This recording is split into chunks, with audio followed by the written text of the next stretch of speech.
What is up? Welcome back to the Next Guy Up podcast.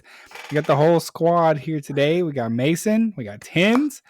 We're ready to roll. We got a big episode today, boys. I feel it in the air. It feels like a little more fall outside. Yeah, it's like you can taste the football. the Hall of Fame game. We actually had some sort of football on this week. It was almost real.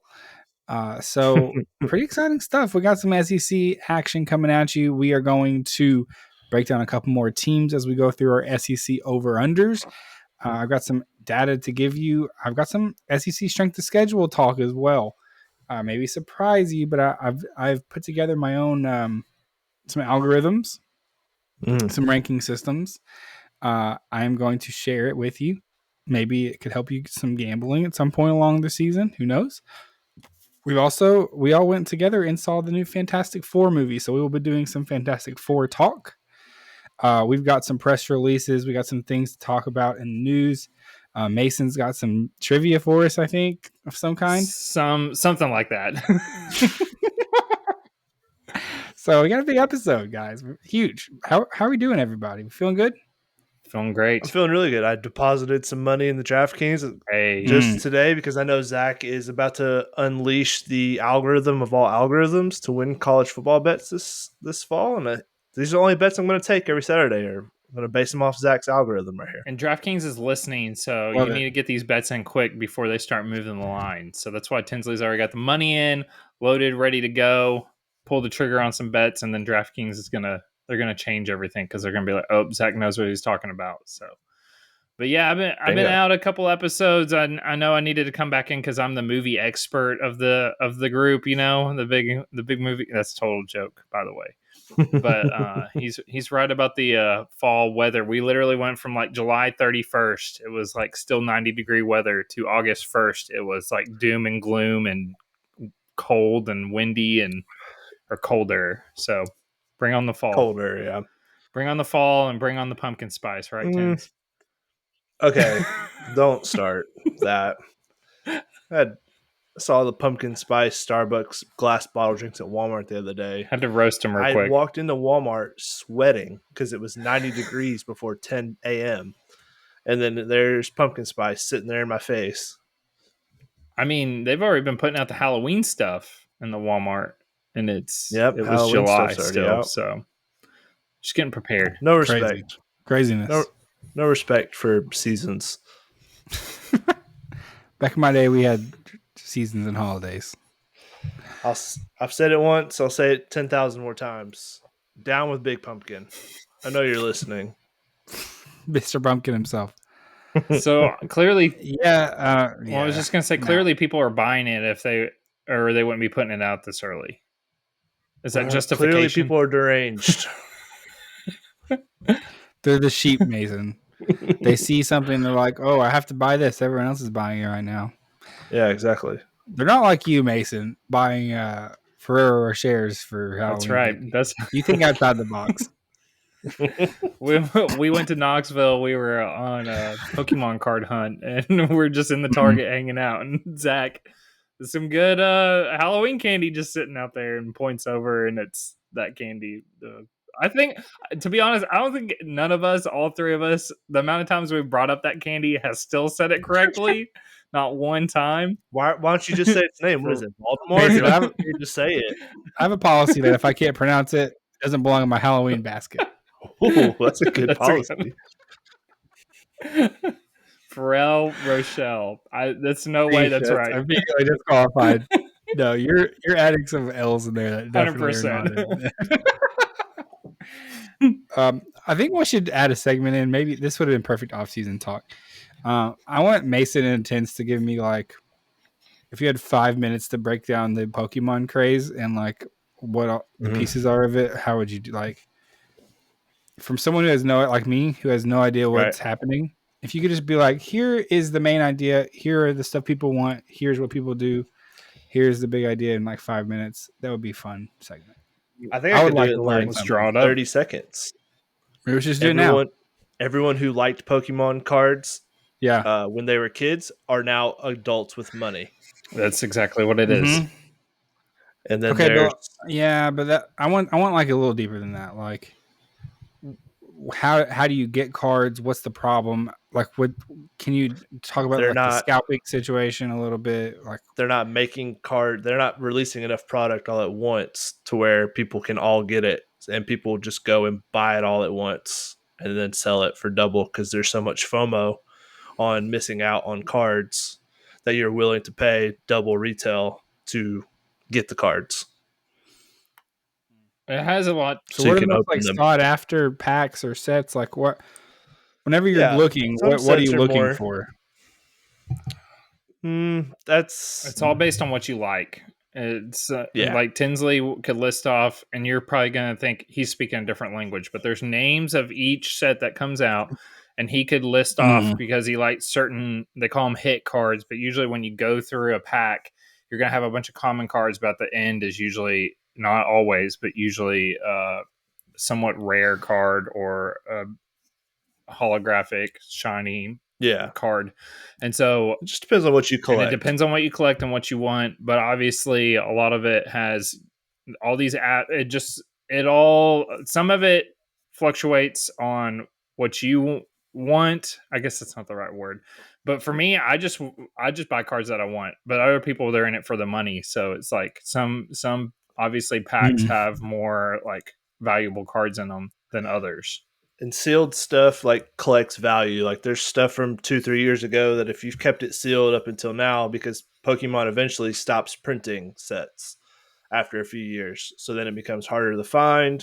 If you keep it sealed, it could double, even triple in value a few years down the line. Because of what? Because everybody's ripping all these cards, so then it's harder to get a hold of these sets. So then packs, all these ones that are sealed, their value goes up because supply and demand. There's less of these because everybody's ripping them on Whatnot streams or just in person. You're buying them from the store, so then those increase in value. Pokemon's very smart. If they were less smart, they would just like flood the market and meet the demand. Yeah. But then all of a sudden the values would go down for things. Yeah. And they keep pumping out stuff, but they're very like they limit how much every store gets and they don't put out too much so everybody still wants it. And then opening packs is just gambling. That's also another part where people like it. It's just like there's no guarantee. You could open up a whole $100 box of Pokemon cards and get like a $10 hit, and then one time you can open up one single pack that costs you $5 and pull the holy grail from the set that's like $500. It's the thrill of it all. The thrill of it all. The thrill. The gamble. We need cool. to get Zach, because obviously me and Tinsley got a pack, but Zach, we need to have him just like experience ripping a pack and be hooked. Rip it. Listen, Zach, I walked into a casino with Zach one time. He spun the slot machine once, made $10. He said, "All right, well, I'm done for the night." It was penny slots paid for my dinner. He was like, paid for his dinner. Yeah, it was a penny slot. So knowing Zach, he'll buy one pack. He'll buy the Destined Rival pack, hit the $500 Mewtwo, be like, all right, I'm up. Done. Lifetime. I'm done. That would be great. And it'll be perfectly clean condition. He'll send it to PSA. I'd be very upset that I didn't just like hold on to that pack for 10 years and then open it up. Because what if that card was ripped like 50 years from now? Like retire. But if you hit it and send it to PSA and then you just hold it forever. Like the Charizards and stuff from when we were kids that are selling for like houses worth of money.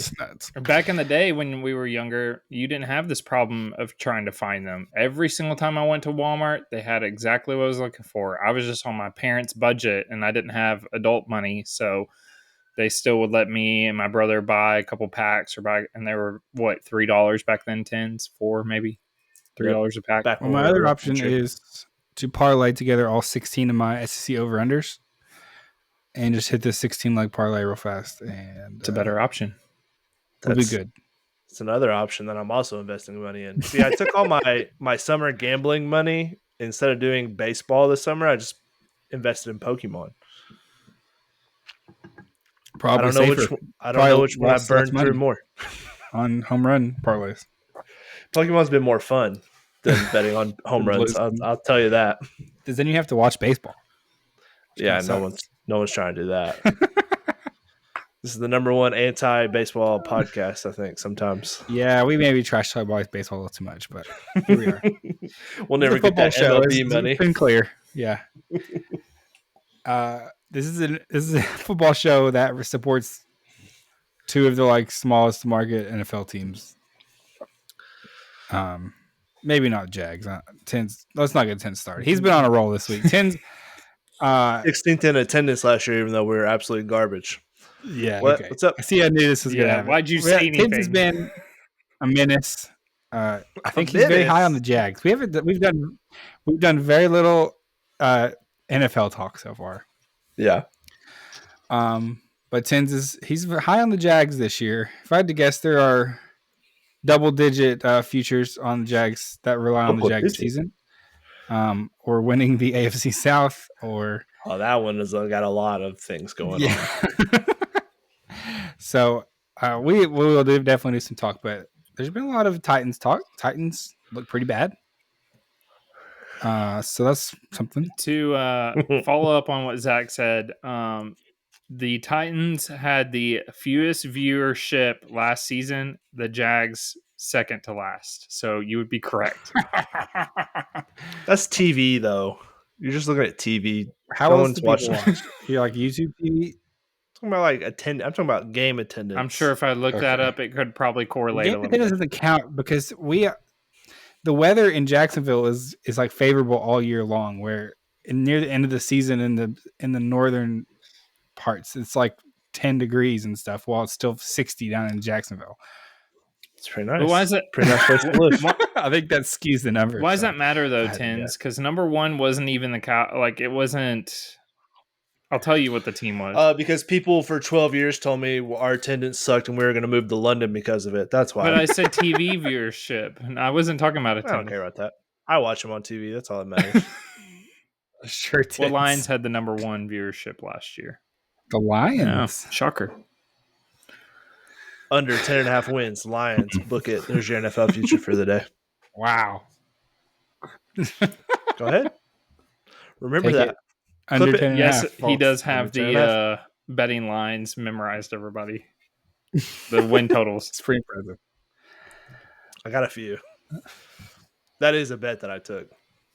We're not diving into NFL, but okay. That. Do we want to dive into football? Do we want to do SEC stuff now? Do we want to wait? What do you guys think? Whatever you want to do. I'm ready either way. Okay, let's do it. Let's go ahead and get football out of the way, and then we've got some movie talk later. I've actually got a little bit of I've got a 2-part segment here. I've done some homework. I've been in the lab a little bit, as Tins would say. Talking SEC football. I know that maybe not everyone out there is SEC fans.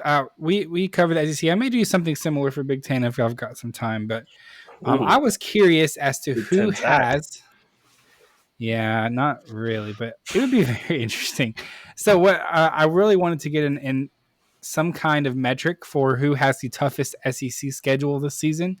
I'm aware that some teams play all the teams play 4 out of conference games, and so those schedules vary a lot depending on which team you are. But I just wanted to rank the 8 SEC games each team plays to see who had the toughest schedule.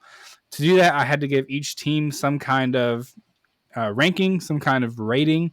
And so I decided to go with the ranking of their blue chip percentage. This has been talked about a lot as of late because this blue chip rating has become pretty important in college football. It kind of became widely known that no team below 50% blue chip ratio had won the national championship in like 20 years. So just a little bit of context. Blue chip ratio is what percentage of your team was a 4 or 5-star high school recruit. And so I'm trying to remember the number of the last time a team under 50% won it. But it's significant. And so this year, there are 18 teams that actually have plus 50%. I will tell you what those 18 teams are now. I'll tell you there are 9 of them in the SEC. So actually, all back to 2011, the blue chip ratio has held. So that's 14 years? Okay. So here are this year's. Number 1 team is Alabama, 89%. So almost 90% of their team are 4 or 5-star high school recruits. Ohio State's also at 89. Georgia's at 84. Texas A&M 82, Oregon 78, Texas 78, LSU 73, Notre Dame 73, Oklahoma's at 70. That's actually very high for that team. Penn State 68, Miami 64, Florida 64, Auburn 64, Michigan 57, USC 57, Clemson 55, Tennessee 54, and Florida State 54. This is the first time Tennessee's been in this since this kind of metric has been calculated. So Tennessee, for the first time under Heupel, has above 50%. So technically is eligible to win the national championship this year. So that's pretty exciting. Florida State also made the list for the first time in a while, which is kind of weird after their terrible season last year. SEC has 9 of those teams. Big Ten has 5. ACC has 3. And then no Big 12 team was even close. Oh, sorry, Big 12. Yeah, that would be, so ACC would be Clemson, Miami, and there's another one. Pitt? Clemson, Miami, Florida State. Sorry, Florida State. Yep. Okay. And then Notre Dame obviously was in there as well. So I wanted to use these metrics because this kind of gives a metric of the raw talent on a roster. So I took those numbers and I wanted to add them up for which teams each team faces in the regular season. I did add one weird thing in. I increased it by 20% if it was on the road against that team because I feel like it's a tougher environment to play in. So that's how I made these rankings. And so I now have an official over-under, or not over-under, I have official strength of schedule ranking for the entire SEC. Do you guys have any guesses to who has the toughest SEC schedule? Florida. Not Florida. Not by my ranking, at least. Vanderbilt. It would be Vanderbilt. That is true. Vanderbilt plays at South Carolina, at Alabama. They host LSU. They host Missouri, at Texas. They host Auburn, host Kentucky, and they're at Tennessee. And that gives them the toughest SEC schedule in the entire SEC. Next after that is Oklahoma. We're going to talk about them today. They're a very, very close second. So we'll talk about their schedule. Then is Mississippi State, Alabama. I will say at the easiest end of the spectrum, the softest SEC schedule is Texas. Let me just give you an idea of now that you've heard the toughest, let's give Texas's. Texas plays at Florida. They play Oklahoma on a neutral field. They play at Kentucky, at Mississippi State. So that's 2 very easy away games. They host Vandy. They're at Georgia. Then they host Arkansas and host Texas A&M to end the season. You're about to tell us their win total, but I think it's also 10.5. If I had to guess. Who, Texas? Yeah. There's just 9.5. Okay. There's no 10.5s in the SEC this year. Okay. So next up is Tennessee. Right after that, Tennessee's Tennessee's conference schedule is very soft, and their out of conference schedule is actually very soft. Texas has the easiest SEC schedule, but they also play Ohio State in week 1 out of conference. Missouri also has a very favorable SEC schedule. Ole Miss is right there as well. So you're talking about teams with easier schedules. You're talking about Texas, Tennessee, Missouri, Ole Miss, LSU, Texas A&M. The toughest end of the schedule is Vanderbilt, Oklahoma, Mississippi State, Bama, Arkansas, Florida. We talked about Arkansas, Mississippi State, and Vandy last week. So you can maybe see why those teams fell in those so low in the over-unders. They just got really tough schedules. So, which obviously factors in pretty significantly here. So last week, okay, you guys have any thoughts about the strength of schedule before we move on? No, that sounded Thoughts, all concerns? checked out. Yeah. I'm gonna continue working on it. I'm trying to come up with some different algorithms. You know, I want to beat DraftKings, to be honest with you. So that's the goal. I feel like there has to be a way. You know. I just wonder why Texas how'd they get such an easy schedule? Yeah, and Oklahoma got screwed hard. Their schedule is terrible. We're going to talk about it today. So today I decided to break up our strength of schedule or our over under talk a little bit differently than I had originally decided, because there's 2 teams with a 6.5 over under. There's 4 teams with a 7.5 over under. There's 3 teams with an 8.5 and 3 teams with a 9.5. So we're going to spend the next 4 weeks, which is going to lead us right up to the start of the season, breaking down each of these kind of groups. So today we're talking about teams with a 6.5 over under win total. And these, I will just tell you, 2 of the toughest schedules in the SEC and 2 of the most confusing teams to think about because of their schedule, because of the makeup of their team, because of just what they look like. These teams are, in my opinion, just extraordinarily difficult to predict. They're right here in the middle of the fold. They're getting a lot of hype nationally. Both of these programs have quarterbacks who have been in potential Heisman candidate talks, but both have a 6.5 over under win total. If that just tells you like how weird these teams are right now and how tough their schedules are. So let's jump into it. I'm gonna do Oklahoma first.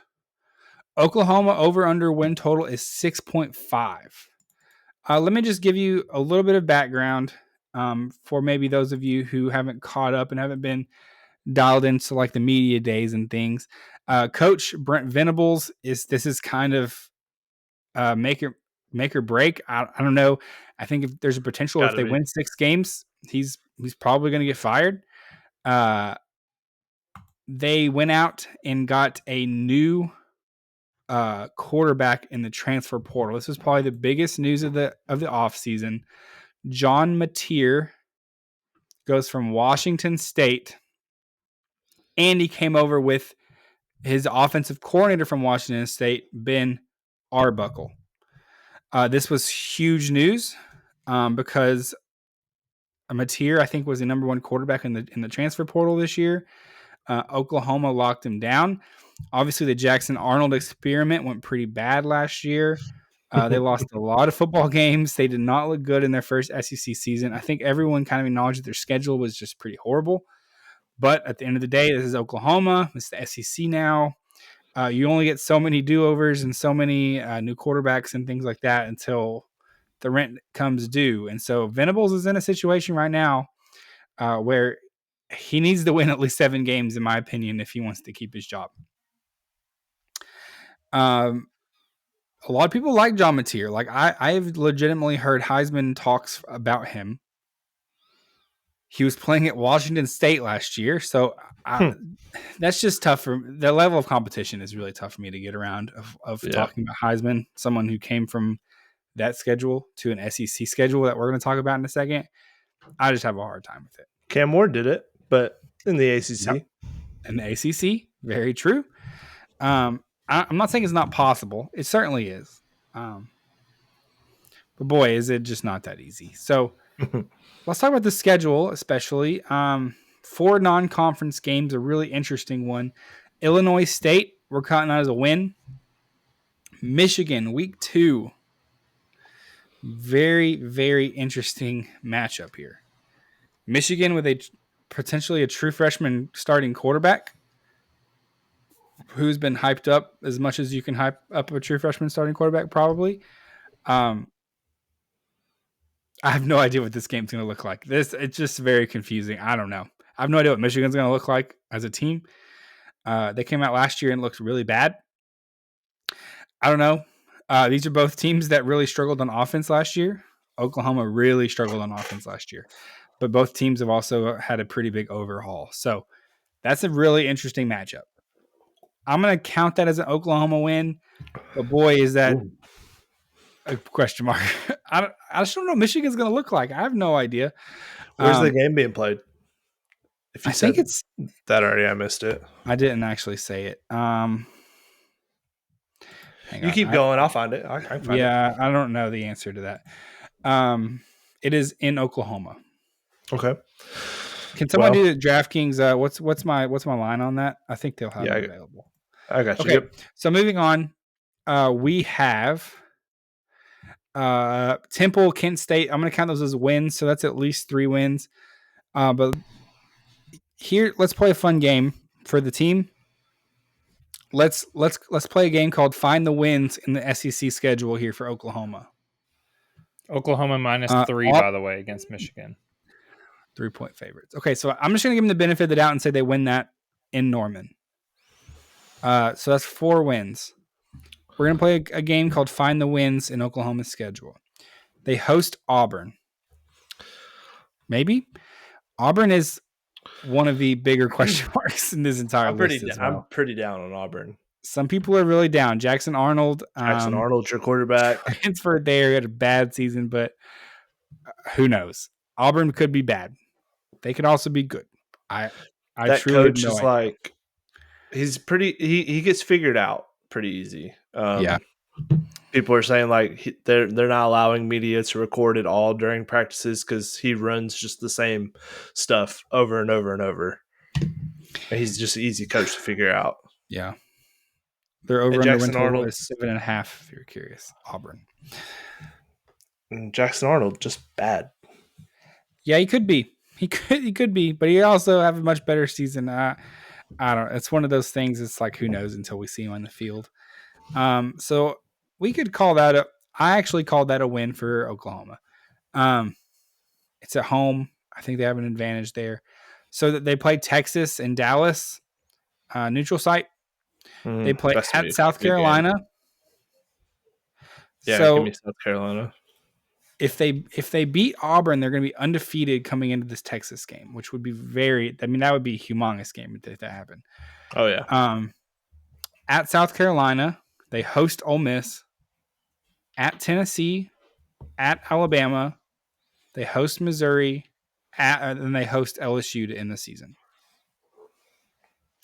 I mean, there are some winnable games for sure, but boy, is there some tough. They have to go to Alabama, to Tennessee, to South Carolina.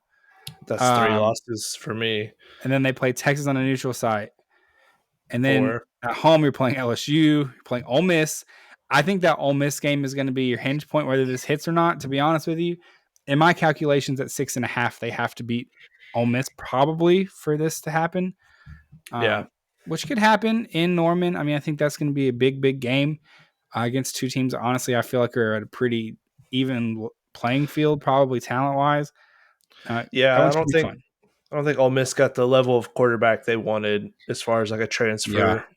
They've been riding with what's his face the last couple of years. Jackson Dart, yeah. I don't think he landed another big time transfer guy this offseason. Yeah, I actually don't know a lot about Ole Miss. We'll be tackling them a little bit later because their win total is higher. I think they're at 8.5 actually.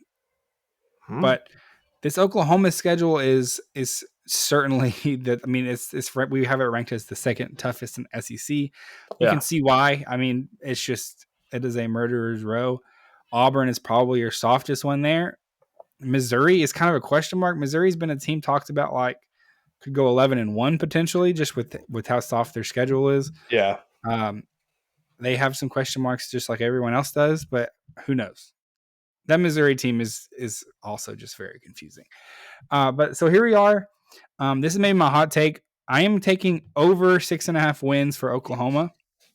Wow. Venables keeps his job for a couple reasons. I felt like I had to pick one or the other between Florida and Oklahoma. Which one I felt like was going to go over here because I don't think they're both going to. I just don't think it's really possible here. I'm going with John Mateer having a really good season. I'm going to go with that with an offensive overhaul. Venables talked it up a lot in the SEC media days, how they were one of the only teams that were ranked top 15 in defense and special teams. Their offense was just horrible last season. It was terrible. And so they kind of did a full overhaul, new quarterback, new offensive coordinator. It seems like they're taking some big time steps to getting better there when they already had a very good defense last year. It's not necessarily typical like what you think of as Oklahoma football, but it's a little bit different. I'm just going to predict that Oklahoma takes a step. They get one of those big wins. They beat Ole Miss, or they win at South Carolina. They beat LSU at home maybe at the end of the season, especially. I mean, that could be a big game. I don't know, a big upset spot for LSU maybe. So that's why I'm going Oklahoma. It's a tough one though. I really had to think about that one. I don't know. I could be wrong. They could win 5 games and Venables will be fired. And that would be that. I'd feel bad for him. Not really. He's made millions of dollars. He's fine, I think. Okay, so coming on to our second team, in a lot of ways mirrors the first team we talked about. That would be Florida Gators. The Florida Gators. DJ Lagway getting a lot of Heisman hype for a player who basically played well in about 4 games last season, which he played very well. I mean, he looked very good in the games he played. But Florida has a very tough schedule again. They're not going to hand in Heisman to a 6-win team or a 7-win team, probably. I think the bigger question mark. So another coach on the hot seat as well, Billy Napier. If they put in a 5-win season, I mean, I think Napier is firmly back on the hot seat, probably, even though he kind of got bailed out at the end of last season. One big question mark is Lagway's health. He got injured early in this off season. If you see a lot of different reports, apparently he's reported to have not been in a boot anymore, and he's kind of doing some more. Who knows? I think even if this injury to Lagway is not going to kill his season, I think just he has become very injury prone, and I think the odds. I mean, my take, which is not hot at all, is the odds of him starting all and finishing all 12 games this season is just shockingly low. Like the odds that he's going to play in every single game and finish them, I just don't think he stays healthy. And I think if they don't have a healthy DJ Lagway, I just don't see them being competitive with the schedule they have, which we're going to talk about. Tin, do you have any thoughts on the Florida before we start talking schedule? I mean, I'm really high on DJ Lagway, but I do agree. I don't think he's being managed correctly by the strength program for him because the injuries he keeps getting are like overworking out kind of injuries. I've been kind of diving into what's going on with him because I do have a pretty decent sized future on him winning the Heisman. So I'm trying to figure out what's going on. And a lot of it is pointing to they're like letting him work out like he's a linebacker and he's a quarterback. So they're not being smart with how he's training. And it's leading to these injuries. Like they're injuries that quarterbacks aren't supposed to get in off-season workout programs and training camps. So yeah, it's concerning. Yeah. That is interesting. I think the sky's the limit for this kid. I I agree. I think he could be very good. But same. I think if he's very good, I think Florida's ceiling is very high. Yeah. Because I feel like they've recruited well in other spots and did pretty well in the portal. So, and I don't know. I mean, I haven't really dove into their schedule as much as you, but I'm not as nervous about I know they're out of conferences, Miami, Florida State, right? They get both of them. Well, let's dive in. Let's talk about it. Let's dive in. Okay, non-conference. They start off with LIU. We're going to count that as a win. Yeah. To Florida for winning your first game. Good work. South Florida. I'm also going to give that as a win. This other non-conference, they don't happen obviously back to back, but I'm just doing all non-conference first. You have Miami and Florida State. I don't know, man. These ACC teams are so hard to predict. Just I'm much less dialed into those teams, and they've had so much turnover. Like obviously Miami has Carson Beck coming in. Florida State had such a horrible year, but We just heard their name called as being having a blue chip percentage of about 54. They have good players. There's always a chance that they just come out and they're a totally different program. I don't know. I have no idea how to predict Miami and Florida State against Florida, to be honest with you. Yeah. I don't know. I don't know what to think, but I'm very low on Miami. Are you? Yeah. Carson Beck's your starting quarterback. I'm not worried about you. They play that pretty early on. I think Miami is the fourth game of the year.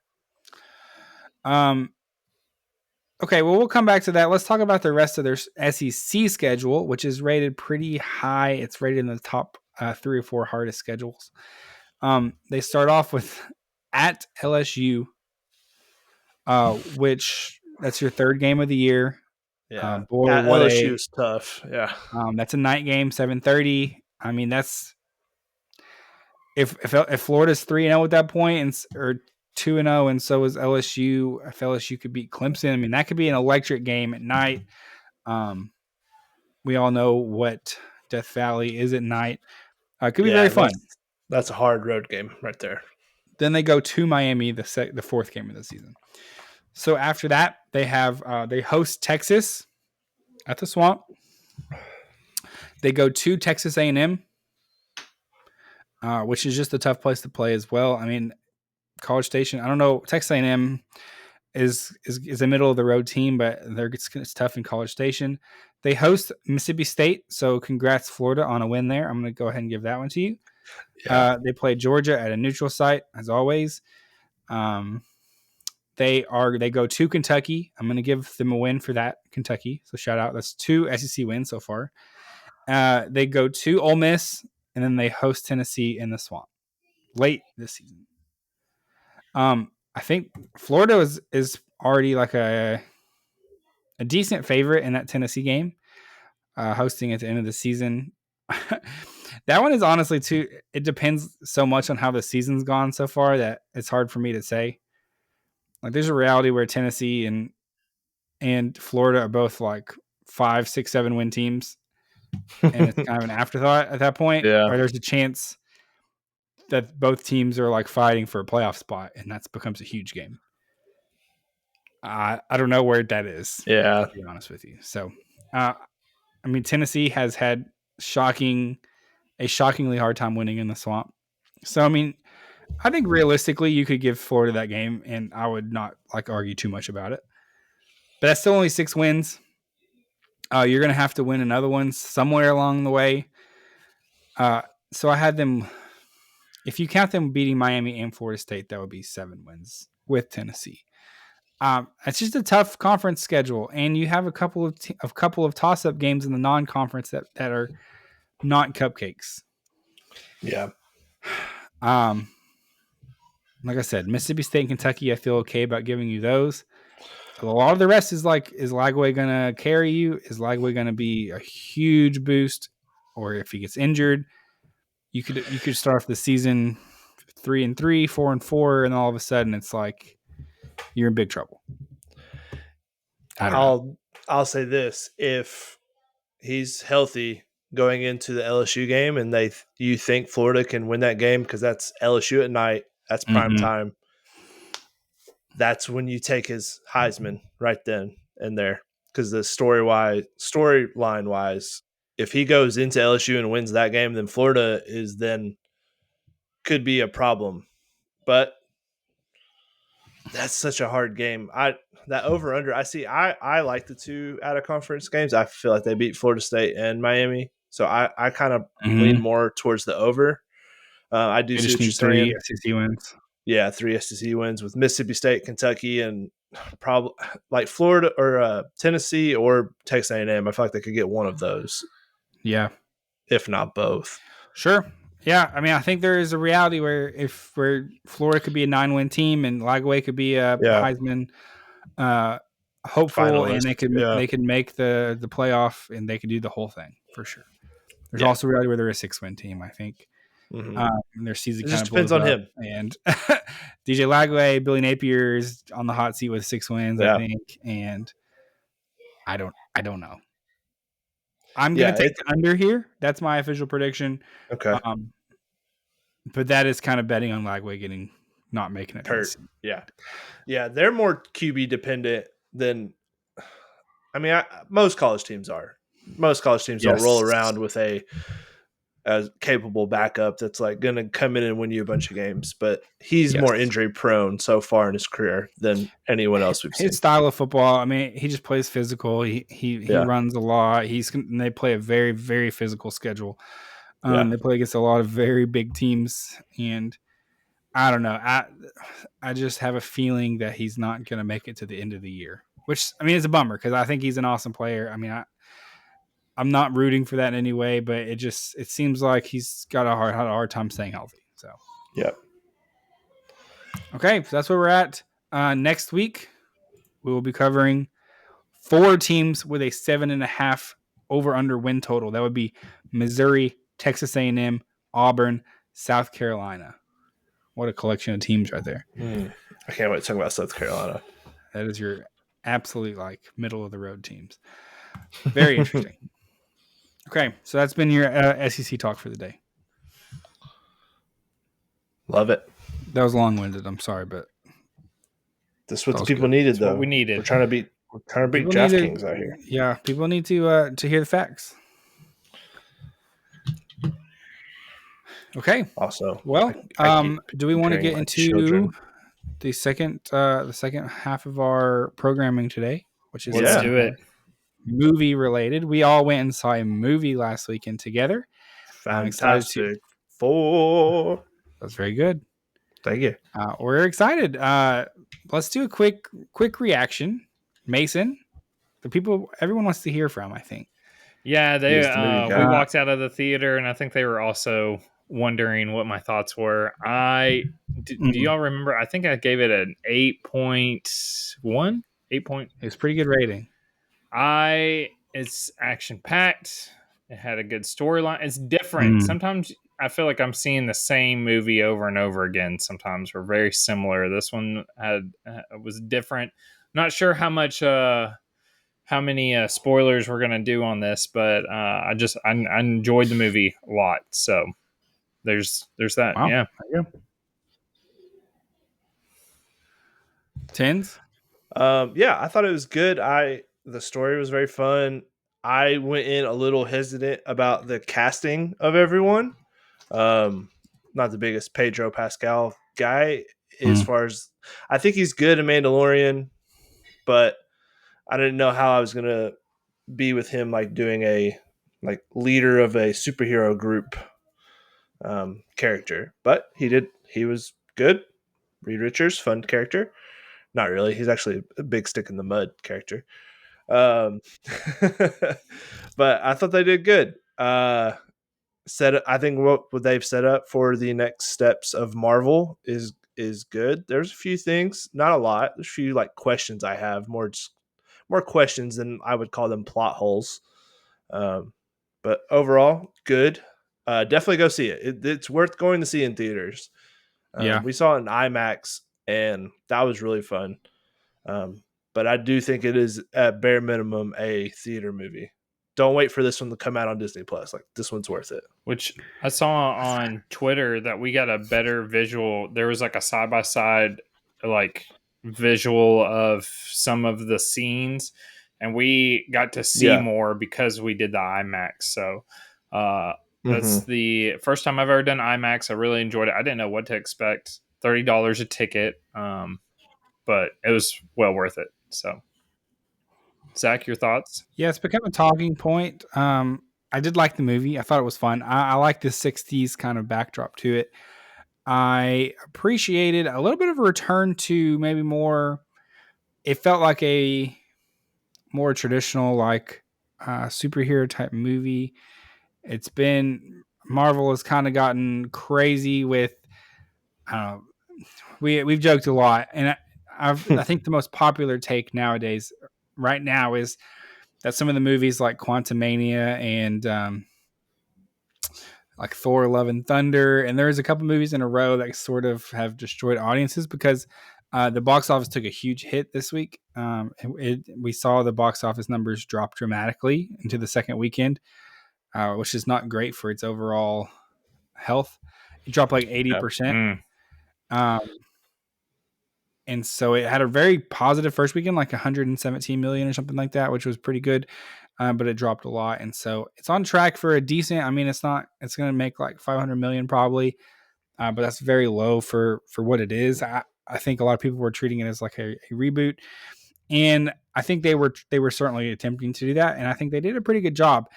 I think a lot of people are kind of skeptical of the whole Marvel project right now. And Marvel may have to work back some public goodwill after some of their less successful projects.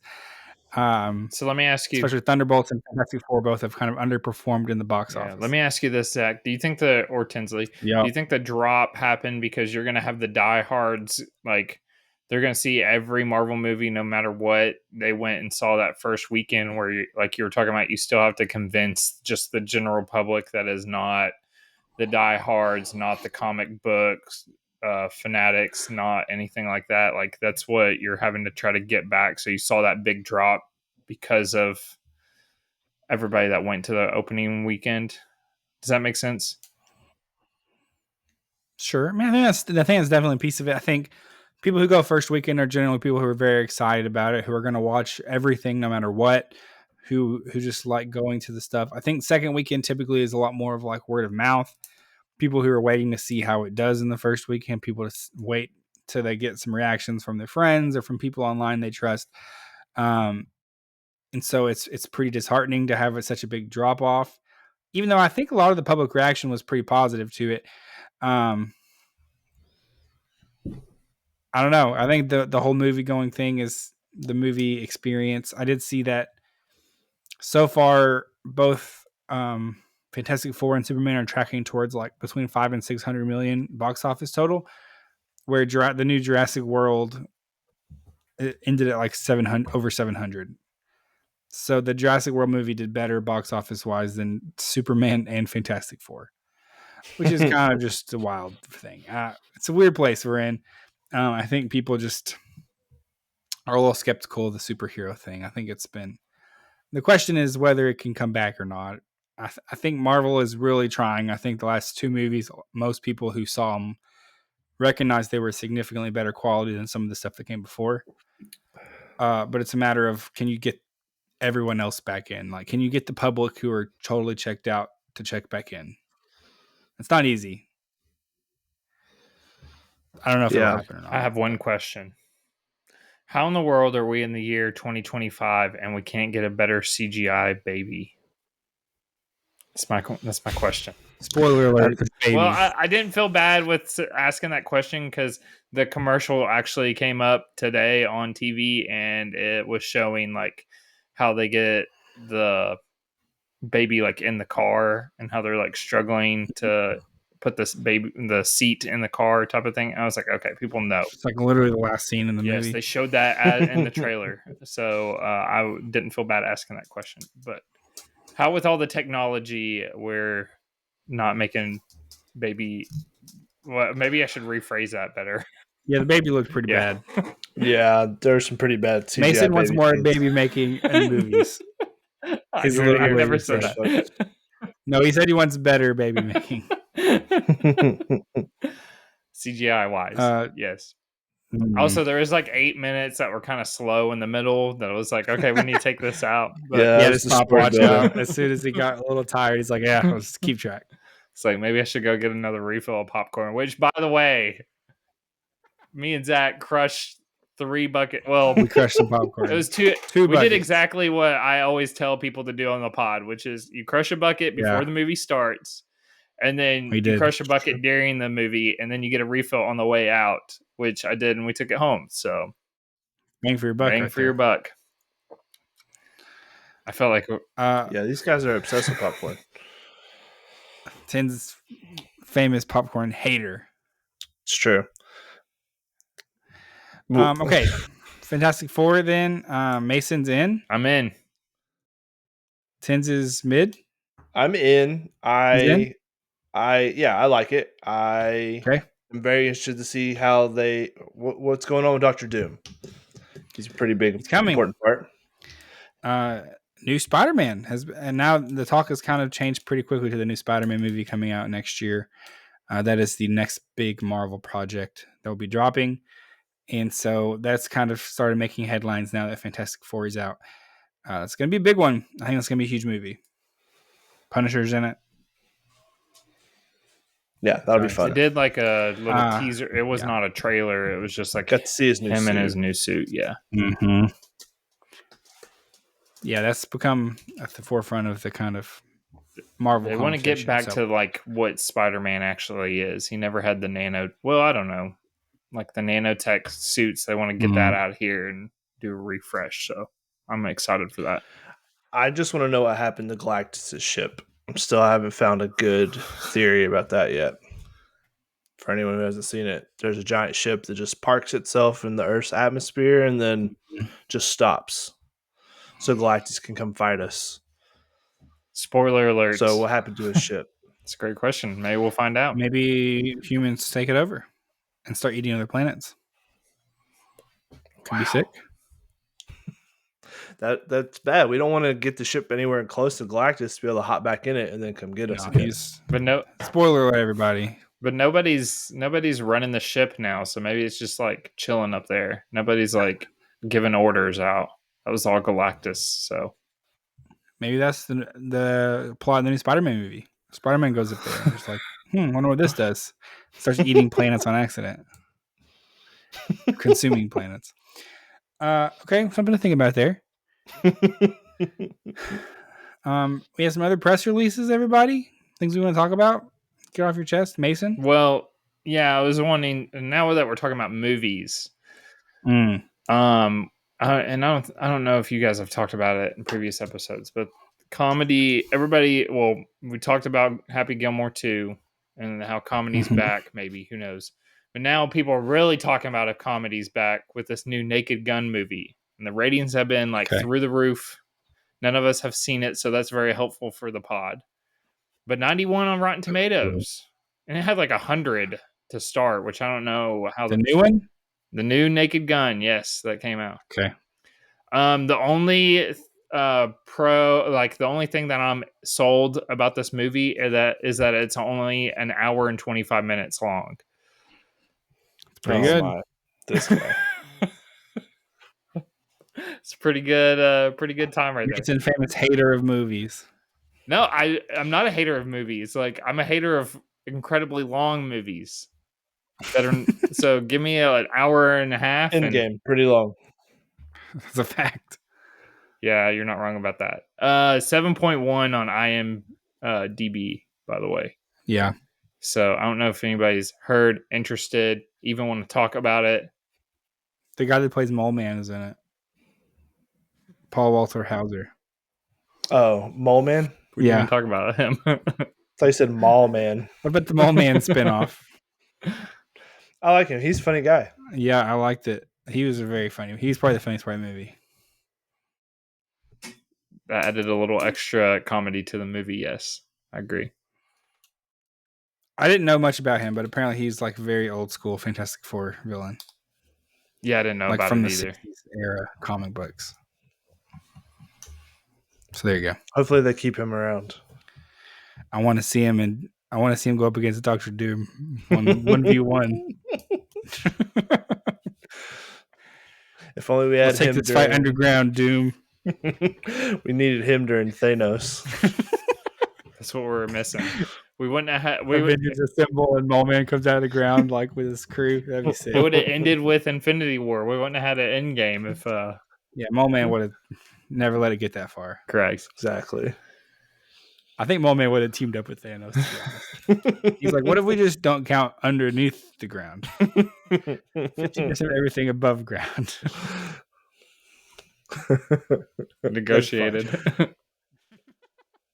Okay, Mason, sorry. What's your you have an exercise coming up? What do you have? Yes, well, I did initially ask if anybody had thoughts about Naked Gun, and we changed it to Mole Man. I have very little thoughts. I've not seen the original or this one. You've seen the trailer though, right?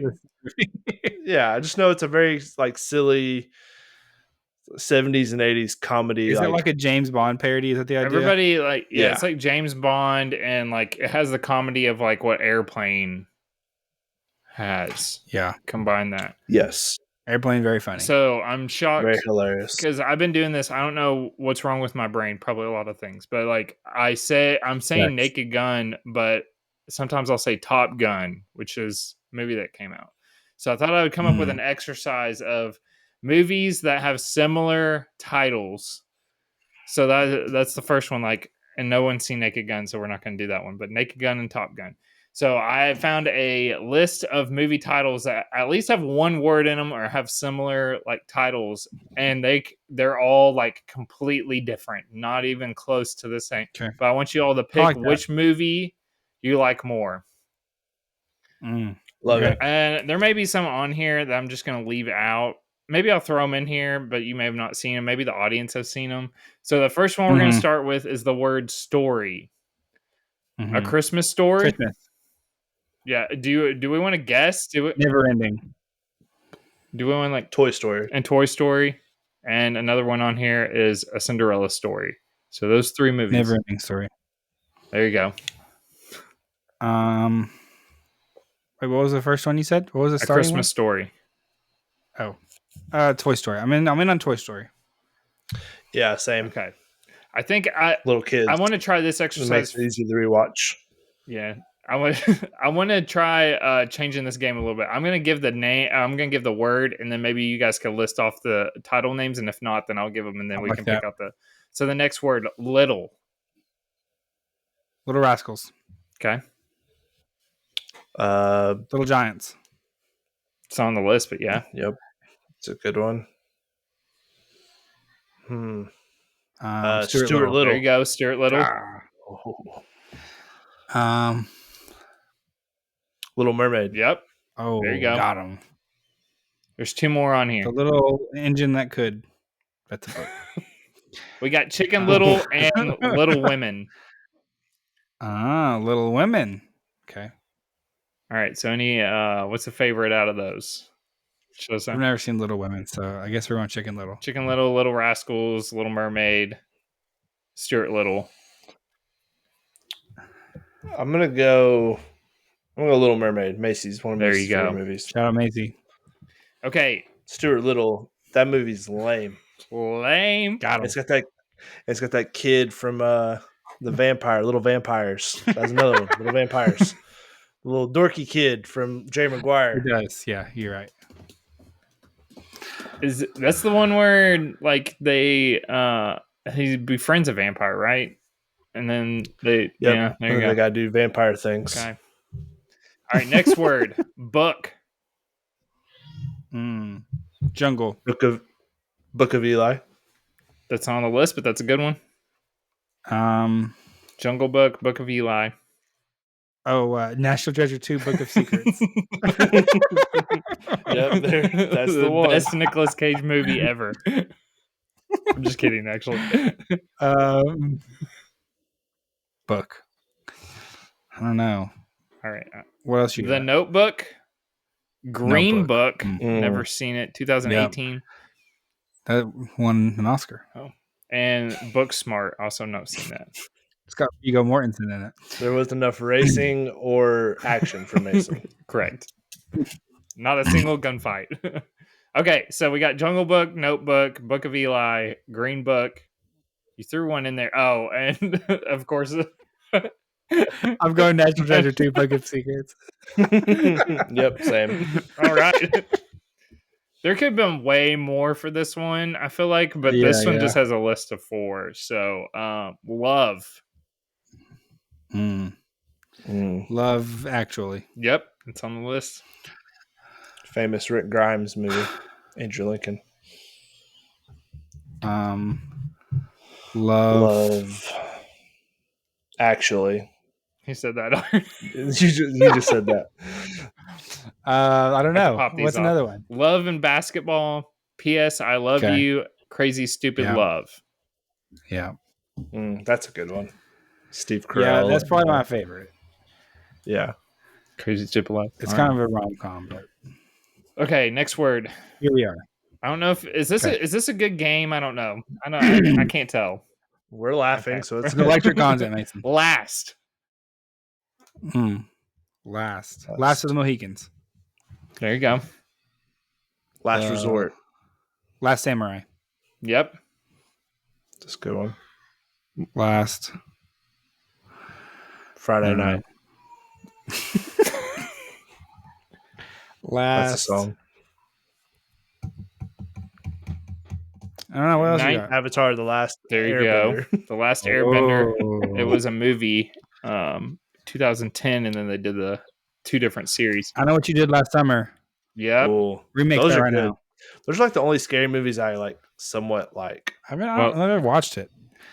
I know they were running ads for the new one though. Yes. Yeah, they are making that movie might get brought up again here in a minute. About Last Night, a 1986 picture, The Last Song with Miley Cyrus, and then Star Wars: The Last Jedi. Oh, of course. Missed it. Of course. Any favorites out of those? I'm not saying in Last Mohicans. Probably Star Wars. Okay. Yeah. You just brought one up.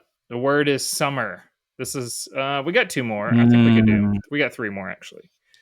They'll be quick. Summer.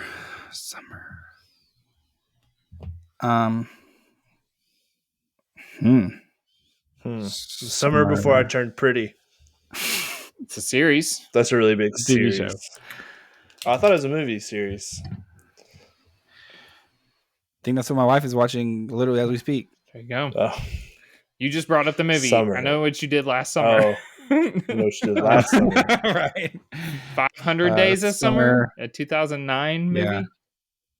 Okay. Wet Hot American Summer. Never seen it. And The Last Summer. It's a TV show, I think. Oh, well, it's on here. It was a movie first. Okay. Maybe they remade it. Okay, we got 2 more. We can do it. I believe in us. The word you. Oh, my. I know what you did last summer. There you go. It's on 3 lists. I can just pop these off if no one's. It's just getting harder. Okay. 10 Things I Hate About You. Yeah. He's just not that into you. Yeah. Catch Me If You Can. And Now You See Me. There you go. Third one's coming out soon. It's true. I like Now You See Me. That's a good one. Okay. I'll mix it up. Last one, everybody. I like He's Not That Into You. It's a good rom-com.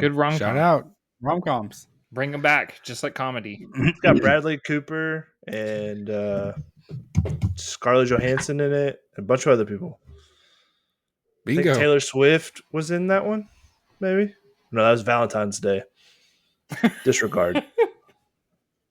You're struggling. School. School of Rock. Yep. The only Jack Black product that's okay. Wow. Kung Fu Panda? You got on that? Well, that's just his voice. Just him in it. I'm not a big Jack Black guy. I'm a big School of Rock guy. Big School of Rock. School. Man, this is hard. Some of the words Disney were easy. movie series. School House Rock. School. High School Musical. Oh, those are not even movies. Fake movies. Night School had Kevin Hart in it, and then Ernest Goes to School, 1994 film. Banger. Not seen it. One. Okay. All right. Good work, everyone. Oh, I had one more. Do we got time? We got time. Yep. Bad. Who's counting? Bad Santa. There you go. Bad Boys. Yep. I knew we could get these. Bad Boys for Life. Bad Boys number 1 as well. Super Bad and then Bad Moms. All right. Bad Moms. Sneaky funny. Sneaky funny? Bad Grandpa. Yeah, Bad Moms. This is pretty funny. Kristen Bell's in it, and the girl from that's the 70s show, Ashton Kutcher's wife. Mina Kunis. I always say her name wrong. That's why I was nervous to say it, but I got it. I locked it in. All right. Good work, everybody. Love that. What about Lincoln? Oh yeah, There's Abraham Lincoln Vampire Slayer. Lincoln Vampire Slayer. That's two. Yeah, why didn't you ask us that? We would have had that one locked up. Lincoln Lawyer. It's a show. All right, the word I. I know what you did last summer. It works. We had that in 3 lists. What about Bride? Bridezilla? Father of the bride. Bridesmaids? Yeah. There's a lot of brides ones. Well, this list kept going, so I still have 2 more. Oh my gosh. My gosh. You just started picking random words. Did you just pick the words and type them into IMDb and then pick How'd the you first, know? like, 6 things? Next word, good. Oh. Just kidding. I'm just kidding. Good burgers. Okay. Okay, good work, everybody. Good dinosaur. Good fellas. Okay, great work. I thought you were gonna do like a word association game where we have to go from like toy, story, book, something, and then book. Where you like do that, play the game. Where you have to get from one but would word it to be with the other. movies? Because that would be Could be. Shoo. Might be hard. Be pretty tough. Something would be fun to cook up though. I'll think about it. Maybe I'll cook something up. There's a game. Somebody let that guy cook. There's a game that I played where you list off a movie, and the last letter you have to come up with a movie with the last letter of the. So if it was Toy Story, you had to come up with a movie that started with the letter Y, and then whatever that. Sounds like a classic car game. Basically, yeah. Next time we're on a road or something trip, that we do on the podcast. we'll just do it on the podcast for an hour. We'll workshop that a little bit. Yeah, there's something there, maybe. Yeah. Okay. Anybody else have anything on their hearts? Want to get off chest? Nope. Okay. My chest is clear. Okay. Love that. If you made it this far, guys, if you made it through all of Mason's game, shout out to you guys. You guys are Was heroes. it that bad? No, I think it went on like 3 words too long, maybe. Yeah, probably. Was the only thing about it, All right, next word. I think it was great. Wait, my list isn't over yet. Star is the next word. I'm just kidding. Okay. Well, we are going to be back next week. I think we're going to start doing a little more with NFL as we get closer and closer to the NFL season. I know Tens and Mason are chomping at the bit to get that going. We have more SEC over under win totals. And so stay here with us as we continue to ramp up into the football season. Off season's been great. Got some rest, but we're excited to kind of get back into what we love talking about, which is football, it's sports. We're excited to kind of get into it. So we hope you join us there. We are ready. And I know everyone else is too. I can feel it. Everyone's getting excited. So we will see you next week and hope you have a great one. See ya.